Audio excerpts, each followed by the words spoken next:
안녕하십니까? 오늘의 말씀의 제목은 죄인을 부르러 왔노라입니다. 요절 말씀은 17절 말씀입니다. 다 같이 한 목소리로 읽어보시겠습니다. 시작. 예수께서 들으시고 그들에게 이르시되 건강한 자에게는 의사가 쓸데없고 병든 자에게라 쓸데있느니라. 나는 의인을 부르러 온 것이 아니요 죄인을 부르러 왔노라 하시니라. 세상에는 두 종류의 사람이 있습니다. 하나는 자신의 죄를 인정하고 용서받은 죄인이고 다른 하나는 끝까지 죄를 인정하지 않는 진짜 죄인입니다. 오늘 말씀에 중풍병자와 세리레인은 서로 다른 부류의 죄인들이지만 이들은 모두 예수님을 통해서 죄산받고 새 인생을 살게 되었습니다. 예수님은 인간의 죄 문제를 해결해 주시기 오신 영적 의사이십니다. 이 시간 우리도 예수님께 나아가 죄산받고 건강하고 회개의 열매 맺는 복된 인생 살 수 있기를 기도합니다. 제1장 내 죄사함을 받았느니라. 예수께서 나병 환자를 고친 수일 후 다시 가버나움에 가셨습니다. 나병 환자는 예수께 나음 받은 후 예수님의 만류에도 불구하고 온 지방에 다니면서 예수님을 증거하였습니다. 예수께서 가버나움의 한 집에 들어가셨는데 벌써 수많은 사람들이 예수님을 보기 위해 모여 문 앞까지도 들어서 자리가 없게 되었습니다. 그들은 각종 병자들, 귀신 들린 자와 또 그들을 데리고 온 가족과 친구들, 또 예수님이 어떤 분인가 구경 온 자들이었습니다. 모든 이들이 예수님의 치유의 능력을 보고자 하였습니다. 그런데 예수께서 먼저 도를 말씀하셨습니다. 도 로고스는 하나님의 말씀으로 하나님께 나가는 길을 말합니다. 예수님은 그들에게 닥친 현실 문제를 해결해 주기 전에 먼저 말씀을 통해서 하나님께 나갈 수 있는 길을 깨우쳐 주시고자 하셨습니다. 왜냐하면 모든 인생의 근본 문제는 하나님을 떠나 하나님께 돌아갈 길을 잃은 것으로부터 시작되기 때문입니다. 예수께서 말씀하시던 중 네 사람이 한 중풍병자를 메고 집 문 앞까지 왔습니다. 그 병자는 심한 중풍병으로 인해 온종일 침상에 누워 지내야 했습니다. 혼자서는 화장실에 갈 수도 없었고 식사도 먹어줘야 했습니다. 아기는 매일 대소변을 갈아주고 먹여줘도 무럭무럭 자라나 주위에 큰 기쁨이 되지만 온갖 보살핌에도 추하게 늙어가는 중풍병자는 모든 이들에게 큰 고통과 짐이 되었습니다. 그는 사는 것이 아니었습니다. 하지만 이 중병자에는 그들을 사랑하는 4명의 사람들이 있었습니다. 그들도 각자 먹고 사느라 항상 중병자 옆에 있지는 못했어도 언제든지 그를 돕고자 하였습니다. 그들은 나병 환자를 고치신 예수님이 동네에 오셨다는 소문을 듣고 즉시 중병자를 같이 메고 예수님이 대신 집으로 달려왔습니다. 하지만 문 앞에서 곧 밟혀 넘어질 것 같은 넘쳐나는 인파를 보았습니다. 5분 간격으로 환자를 진단하고 치료해도 오늘 하루가 다 갈 텐데 예수님은 도를 전하시면서 언제 치료가 시작될지도 모르는 상황이었습니다. 바늘구멍도 보이지 않는 장벽 앞에서 그들은 합심해서 기도할 수밖에 없었습니다. 처음 무릎 꿇고 엎드려 기도할 때는 길이 보이지 않았지만 하늘으로 기도하다가 지붕에서 길을 찾았습니다. 한편 집안에서 예수님의 메시지는 감동의 불길 속에서 결론을 향해 가고 있었습니다. 예수님은 병자들이 질병에 매인 이 땅의 현실에서 눈을 들어 그들을 지시고 인도하시는 하나님을 바라보도록 하셨습니다. 그들이 말씀의 감동 가운데 눈을 들어 하늘을 바라보려고 하는데 갑자기 집 천장에서 흙먼지가 나더니 구멍이 생기기 시작했습니다. 사람들은 정말 하나님께 나가는 길이 열리는가 너도 나도 일어나 천장을 향해 손을 벌렸습니다. 주여 저를 구원하소서. 그런데 그 구멍으로 삐걱거리며 침상에 내려오는데 그 침상에 누워있는 시커먼 얼굴을 보며 사람들의 얼굴은 희망에서 분노로 바뀌었습니다. 그렇게 중병자는 모든 사람들의 주목을 받으며 예수 앞에 내려왔습니다. 5절 보십시오. 모든 이들이 중병자를 판단하고 분노했지만 예수께서는 그들의 믿음을 보셨습니다. 예수께서는 그들의 믿음을 기뻐하셨습니다. 예수께 보신 믿음이 어떤 믿음입니까? 사실 사람들은 세상에서 믿음으로 살아갑니다. 나라와 은행이 망하지 않을 것을 믿고 돈과 주식을 거래합니다. 또 의사를 믿고 자신의 몸을 맡기고 또 믿음으로 카페에서 핸드폰을 두고 화장실에 다녀옵니다. 심지어 어떤 믿음 좋은 부모는 자녀가 매일 핸드폰만 보지만 장차 의사가 될 것을 믿고 기다립니다. 하지만 갈수록 믿을 수 없는 세상이 되어갑니다.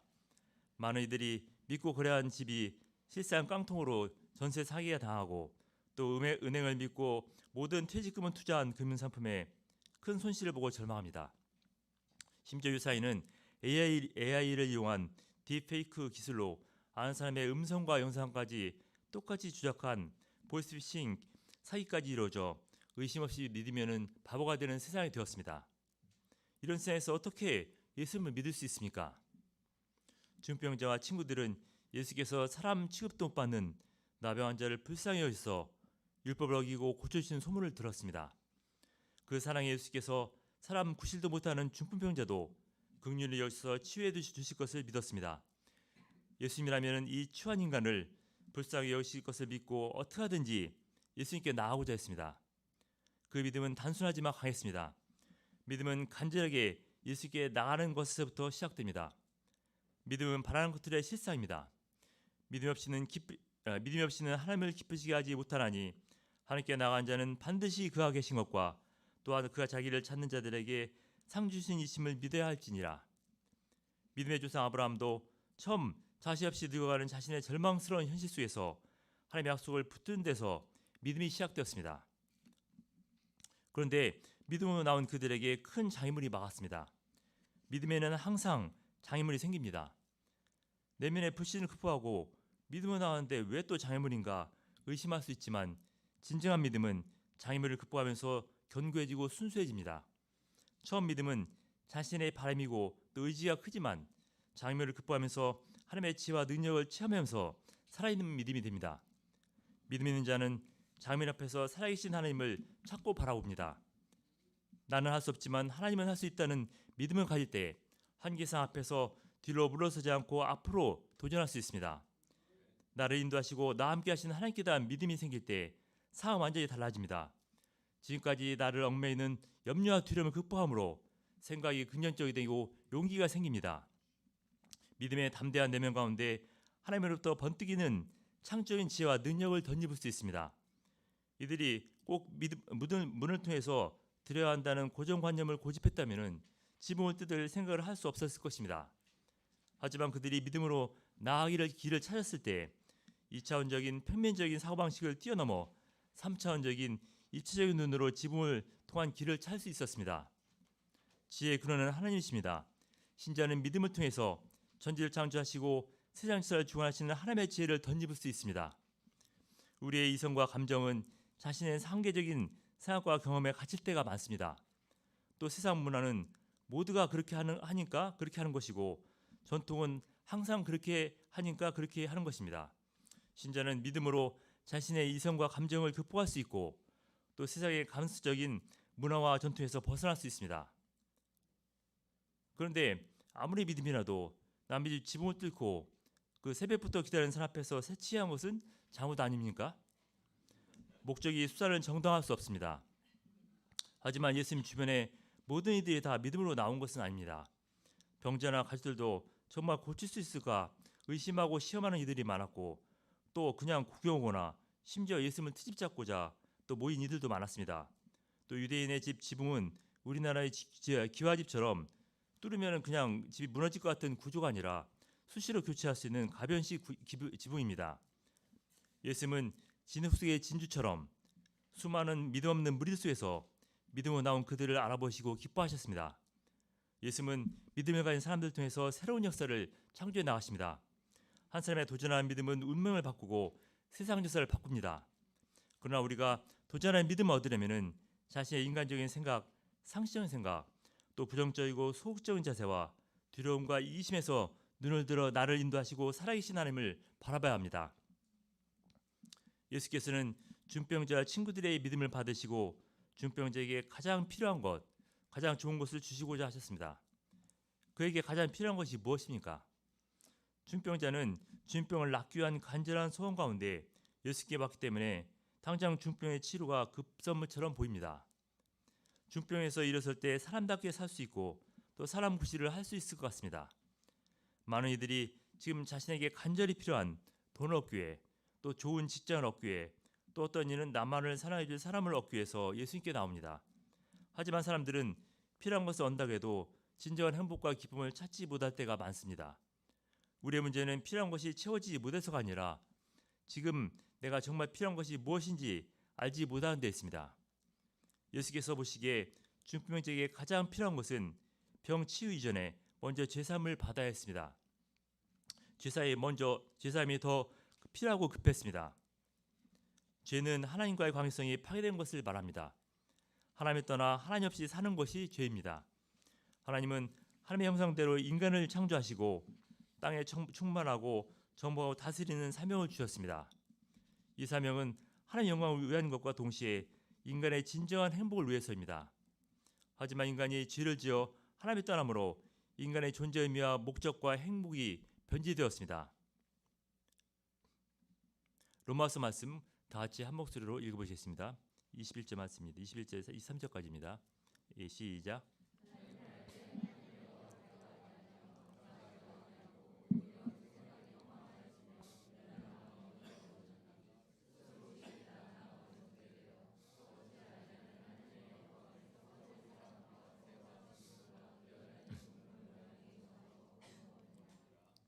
인간이 하나님과의 관계성이 파괴될 때 사람들과의 관계성이 파괴되고 또 세상과의 관계성도 파괴됩니다.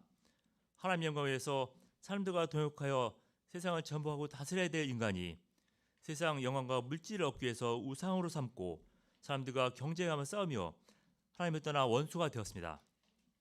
그런데 하루 종일 불쌍히 누워 손발도 움직이지 못하는 병자가 얼마나 많은 죄를 지었길래 죄사함이 필요한가 의문이 생깁니다. 하지만 하루 종일 누워 끝없는 생각의 죄를 짓게 되었습니다. 모든 죄는 생각에서 시작됩니다.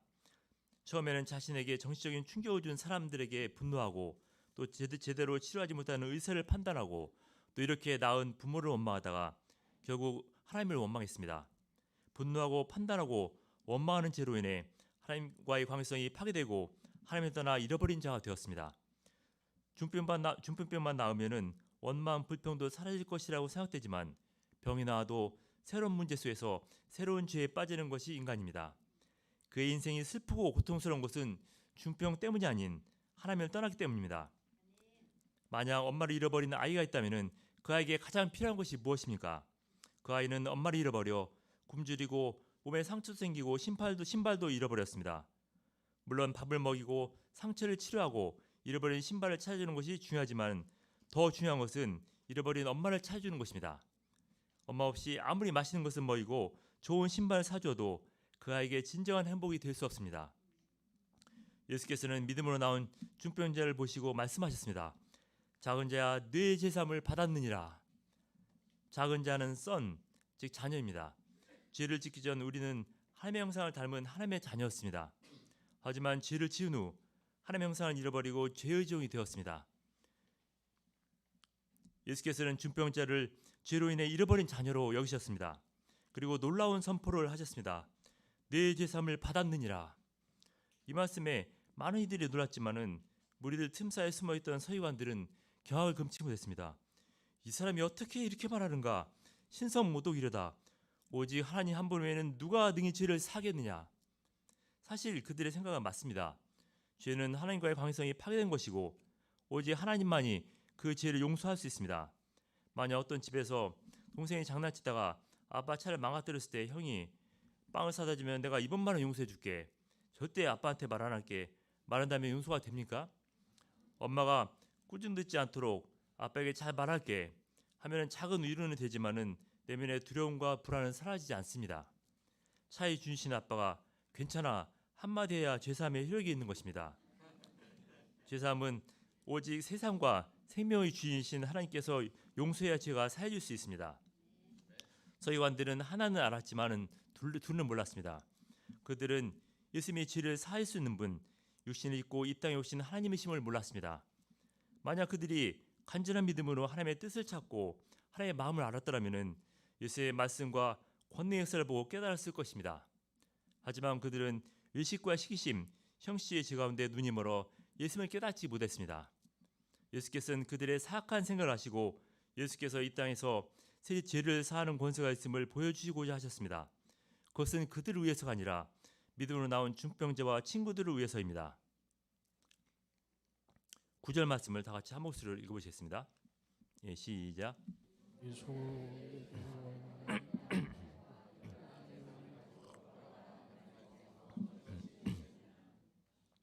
물론 죄사함과 중병의 치유는 둘 다 사람이 힘으로 할 수 없는 기적의 역사입니다.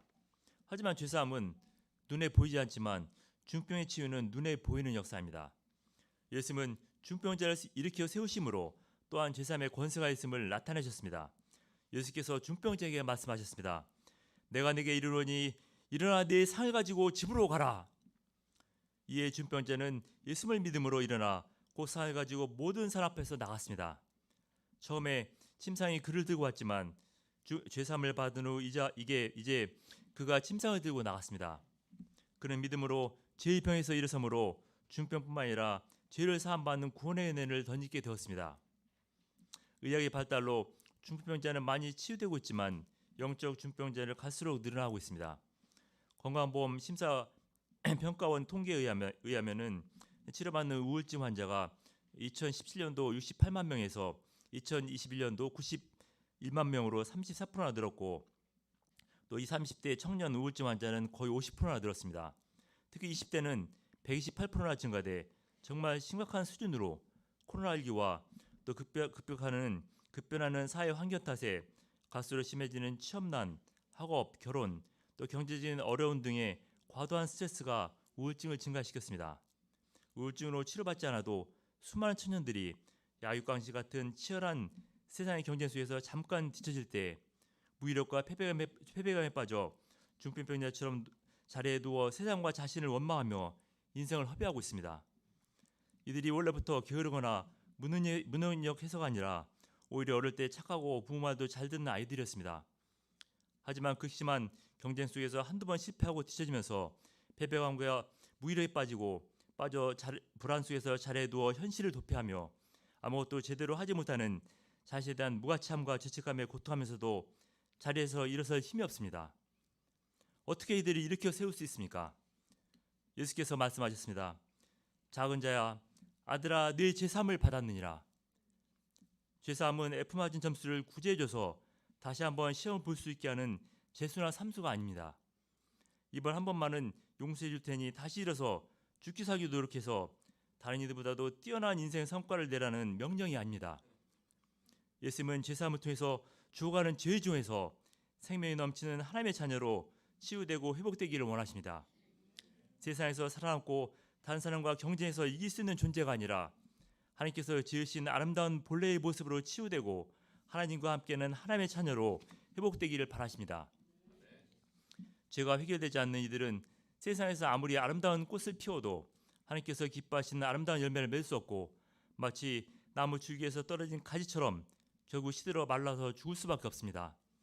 예수님을 만난 신자들은 설사 현실 문제를 해결받지 못해도 제사함을 통해 이 땅에서 하나님께서 주시는 평안과 기쁨과 자유를 누리며 살 수 있습니다.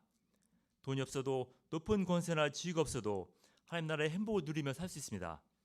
병이 있지만 제사함 받은 사람은 제사함 없이 병나은 사람보다 행복합니다. 왜냐하면 그는 제사함을 통해 죄 중에서 하나님의 자녀로 회복되었기 때문입니다. 하나님의 자녀로 하나님께서 항상 함께 하시고 가장 좋은 길로 인도하시고 또 하나님의 영광을 위한 사명을 감당하며 진정한 기쁨과 열매를 얻을 수 있기 때문입니다. 우리가 현재 자신의 조건과 형편이 어떠하든지 믿음으로 예수님께 나감으로 죄사함과 치유의 은혜를 얻을 수 있기를 기도합니다. 제2장 나를 따르라. 13절을 보십시오. 그 예수님이 다시 바닷가에 나가시자 이번에도 많은 사람들이 예수님께 나왔습니다. 예수님은 또 이들에게 말씀을 가르치셨습니다. 많은 이들이 말씀의 감동 가운데 예수님과 함께 기뻐했습니다. 그런데 이런 예수님이 주시는 은혜와 동떨어진 사람이 있었습니다. 그는 무리들과 멀리 떨어져 외롭게 세관에 앉아 예수께서 가르치는 것을 보고 있었습니다. 그는 세리레였고 당시 창기와 함께 공인된 죄인 취급받던 사람이었습니다. 당시 이스라엘을 지배하고 있던 로마는 유대인들에게 세금을 효과적으로 거두기 위해 유대인들 중에서 빠릿빠릿하고 또 양심에서 자유로운 자를 세리로 고용해 세금을 거두게 했습니다. 돈을 뺏긴 배고픈 동족들의 원망이 하늘에 사무쳤지만 그들은 그렇게 착취한 돈의 일부를 상납하고 나머지를 배부른 삶을 살 수 있었습니다. 그가 왜 그런 파렴치한 죄인의 삶을 살게 되었는지는 알 수 없습니다. 하지만 당시 혼란한 세상 가운데 줄었고 빼먹고 또 소외되고 가난했던 밑바닥 사람들이 살아남기 위해서 또 자신의 인간적인 성공을 위해서 세리의 삶으로 뛰어들었습니다. 많은 욕을 얻어먹을 것이라 예상했지만 돈만 벌게 되면은 모든 것이 회복될 것이라고 믿었습니다. 어느 로마 시인이 말한 까르페 디엠, 오늘을 붙잡아라가 그의 가치관이 되었습니다. 미래는 예측할 수 없고 과거의 비참한 시간은 되돌릴 수 없기 때문에 현재 지금 이 순간 최선을 다해 많은 돈을 붙드는 것이 그의 삶의 의미와 목적이 되었습니다. 그런데 그는 최근 불쾌한 꿈을 자주 꿨습니다. 장례식장에 갔는데 이상하게도 죽은 사람 고인 후에서 오는 사람이 아무도 없고 모든 이가 다 죽어가고 있었습니다. 이상하다고 생각하고 고인의 이름을 보니 자기 이름이었습니다. 메멘토 모리, 죽음을 기억하라. 그가 이런 삶이 얼마나 어리석은 삶인가 깨달았을 때는 이미 모든 것을 잃고 돌이킬 수 없을 때였습니다. 나병 환자, 중풍 환자를 고치신 예수님의 소문을 듣고 무리들을 따라 예수님의 생명의 말씀을 듣고 싶었습니다. 하지만 나아갈 용기도 믿음도 없었고 또 중풍 환자처럼 데려다줄 친구도 없었습니다. 그는 오늘도 돈 주머니를 친구 삼아 세간에 홀로 앉아 있었습니다. 예수님 지나가시다가 이런 레이를 눈여겨 보셨습니다. 그리고 찾아오셔서 말씀하셨습니다. 나를 따르라. 이 말씀은 그에게 지금까지 인생에서 방향전환하는 회개의 말씀이었고 또 예수님을 쫓아 새 인생을 출발하는 사랑의 음성이었습니다. 자기를 위해 돈을 쫓는 헛된 인생에서 방향을 바꿔 이제부터는 하나님 영광을 위해서 예수님을 쫓는 제자 인생을 살라는 말씀입니다. 그런데 용감하지만 무식한 어부들을 제자로 부른 것도 놀랍지만은 그 공인된 죄인인 세리를 제자로 부르는 것은 너무나 파괴적이었습니다.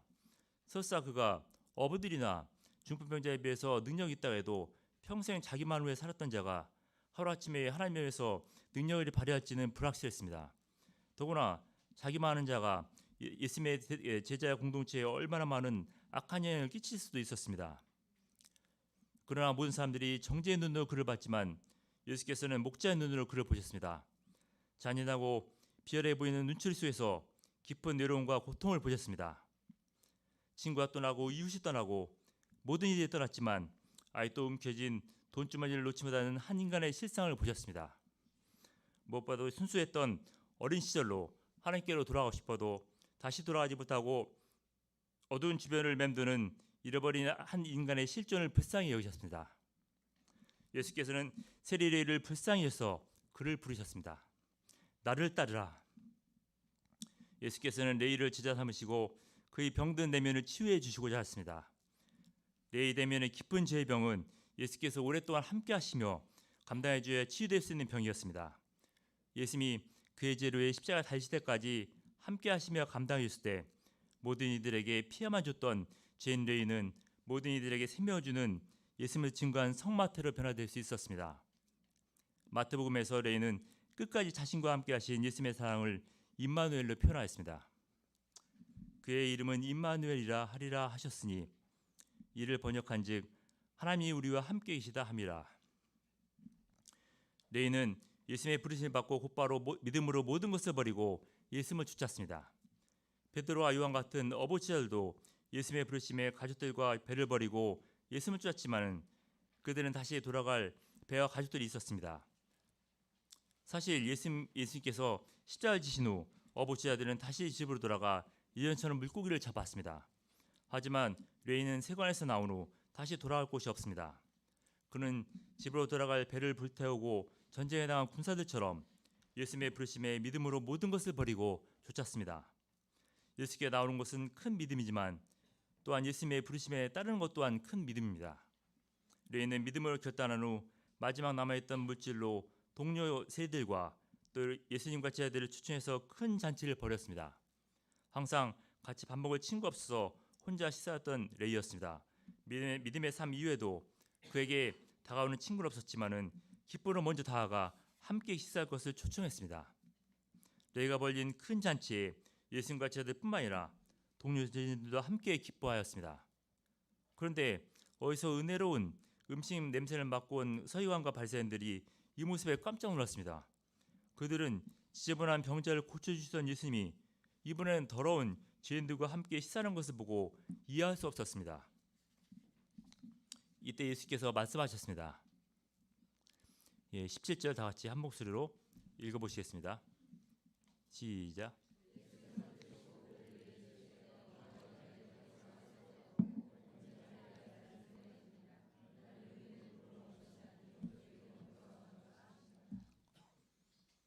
예수님은 병든 죄인을 고치기 위해서 이 땅에 오신 영적 의사이십니다. 자본주의가 발달되고 코로나19가 지나면서 일회용품과 폐기물이 넘치는 세상이 되었습니다.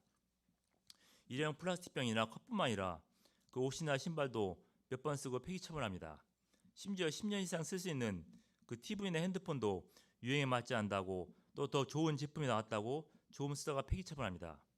이런 세상의 가치관은 사람에게도 적용되어 몇 년 살아보고 자신과 맞지 않는다고 이혼으로 폐기 처분하고 또 어떤 유튜버들은 자신이 싫어하는 연예인이나 정치인의 과거의 작은 잘못도 적나라하게 파헤쳐 영원히 폐기 처분하고자 합니다. 이런 세상 속에서 많은 이들이 작은 죄에 넘어진 후 다시 일어서지 못하고 절망하며 인생을 포기하거나 아니면 오히려 더 막 나가는 죄인으로 살아갑니다. 한 번의 죄 때문에 다른 이들로부터 폐기 처분당하거나 스스로 자신을 포기해 폐기 처분합니다. 종교자들은 세리 같은 죄인들을 사회에서 소외시키고 격리시켜 폐기 처분함으로 세상의 죄를 없애 깨끗하고 건강한 사회 세상을 만들려고 했습니다. 그들은 죄인들과 함께할 때 부정해지고 나쁜 영향을 받을 것을 염려하였습니다. 하지만 예수님은 영적 의사로 죽음으로 이끄는 죄의 병에 걸린 죄인들과 함께 하심으로 고쳐주시고 깨끗하게 하시고자 하셨습니다. 예수님은 그들에게 악한 영향을 안 받기 위해서 피하지 않으시고 오히려 그들에게 선한 영향을 주심으로 치유하시고 회복시키고 주시고자 하셨습니다. 죄의 어둠은 피하거나 격리시킴으로 없앨 수 없지만 생명의 빛을 받아들임으로 물리칠 수 있습니다. 예수님은 자신이 이 땅에 영적 의사로 오셨고 또 의사가 해야 할 일은 죄인을 불러 돌이켜 회개시키는 데 있음을 선포하셨습니다. 영적 의사이신 예수님은 어떤 추하고 더러운 죄인도 병든 자로 보시고 치료하면 얼마든지 건강한 자가 될 수 있다는 소망을 가지고 치료해 주십니다. 왜냐하면 그들은 죄의 종이 되기 전 본래 하나님의 형상을 가진 하나님의 자녀였기 때문입니다. 잃어버린 자녀였기 때문입니다. 그러나 아무리 유능한 의사도 건강한 자에게는 쓸데가 없습니다. 바리새인과 서기관들은 자신들이 건강한 자 또 의인을 여길 때 예수님을 필요로 하지 않았습니다. 자신이 아무 죄도 없는 의인을 여기는 자는 스스로를 속이는 것입니다. 그들은 예수께서도 고쳐줄 수 없습니다. 하지만 자신이 병든 자를 인정하고 중풍의 자처럼 예수님의 사랑을 믿고 나오는 이는 어떤 고질적인 병도 고쳐주십니다. 또 적극적으로 나오지 못해도 레이처럼 예수님의 사랑의 손길을 인접하면 어떤 죄도 고침받을 수 있습니다. 문제는 자신이 병든 죄임을 인정하는 것입니다. 자신의 죄를 인정한 레이나 중병자는 고침받고 새 삶을 시작했지만 인정하지 않은 종교주의자들의 죄는 오히려 더 커졌습니다. 진정한 의사는 환자에게 왜 병에 걸렸는가 책망하지 않습니다. 진정한 의사 되신 예수님은 처음 온 환자뿐만 아니라 다시 같은 병에 걸려와도 책망치 않고 고쳐주심으로 새 인생을 살게 도와주십니다. 진정한 의사 되신 예수님은 죽을 병을 안고 사는 모든 이들을 불쌍히 여서 마침내 십자가에서 그들 대신 희생되심으로 어떤 이의 불치병이라도 완치될 수 있는 길을 여셨습니다. 최근 뉴스에서는 죄인식이라고는 전혀 없을 것 같은 죄인들의 묻지마 범죄를 연일 보도하면서 더욱 믿을 수 없는 각박한 세상이 되어갔습니다. 저는 치과를 개업한 지 20년이 지나 많은 단골 환자들이 생겼지만은 가끔씩 나타나는 진상 환자들 때문에 수명이 단축되는 것 같은 큰 스트레스를 받았습니다. 이런 세상에서 그 슈퍼맨 같은 정의의 용사가 나타나 세상 모든 죄인들을 가차없이 심판해 사회 정의를 구현했으면 하는 바람이 들었습니다. 새학기 봄이 되어 캠퍼스 전도의 때가 되었지만은 캠퍼스에 나가는 것이 부담이 되었습니다. 코로나 시기 출산율이 세계 최저로 떨어진 경쟁 사회 속에서 학생들도 과거처럼 순수하지 않아 전도도 거부하고 또 거짓 전화번호를 주는 것을 넘어서 그 신고까지 한다는 소문이 들려서 캠퍼스에 나가지 못했습니다. 하지만 이번 말씀을 준비하면서 제가 종교 지도자들 같은 자신의 죄를 깨닫지 못하고 다른 죄인들을 판단하고 정죄하는 더 큰 죄임을 깨닫습니다. 예수님은 세상 모든 죄인들에게 영적 의사로 오셨고 또 부르시고 죄를 용서하시고 제사를 삼으시고 치유하시고 또 회복시키고자 하십니다. 사실 하나님 앞에서는 과거 세리 같은 이기심의 죄인이었고 또 학생 때 인생 고난 중에는 불신과 원망의 중풍병자 같은 죄인이었고 나이 들어서는 그 종교 지도자들 같은 외식과 교만의 죄인이었습니다. 이런 죄가 예수님의 피로 구원받아 제자요 목자로 살게 되었는데 예수님의 사랑에 빚진 자로서 다른 죄인들을 불쌍히 여기며 섬길 수 있기를 기도합니다.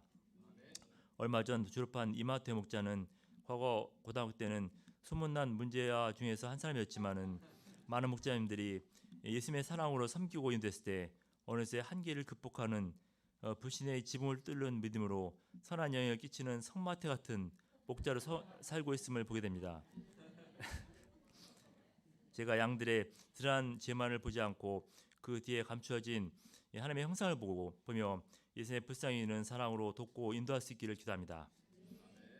결론적으로 예수님은 죄로 병든 자들을 구원하기 위해 오신 하나님이십니다. 죄는 수치스러운 것이지만은 죄를 들고 예수님께 나아가는 것은 자랑스러운 믿음입니다. 우리가 믿음으로 자신의 죄를 들고 예수님께 나아감으로 예수님의 치유의 손길, 사죄의 은혜를 깊이 체험하고 건강하고 생명력이 넘치는 인생을 살 수 있기를 기도합니다. 또 예수님께 치유받고 구원받은 자녀로서 내가 받은 사랑으로 중풍병자 같은 세례 같은 죄인들을 예수님께 인도하고 섬기는 인생 살 수 있기를 기도합니다. 기도하고 마치겠습니다. 사랑하는 은혜가 충만하신 하나님, 오늘 중병자와 그 세리 레이가 이제 예수님을 통해서 죄사함 받고 새 인생을 살게 된 사건을 배우게 도와준 것을 감사드립니다. 저희가 하나님 앞에서 나의 죄를 깨닫고 또 믿음으로 예수님께 들고 나감으로 치유와 구원을 시험할 수 있기를 기도합니다. 또 구원받는 자녀로서 세상 죄인들을 예수님께로 인도하고 섬기는 인생 살 수 있기를 기도합니다. 예수님의 이름으로 기도드렸습니다. 아멘.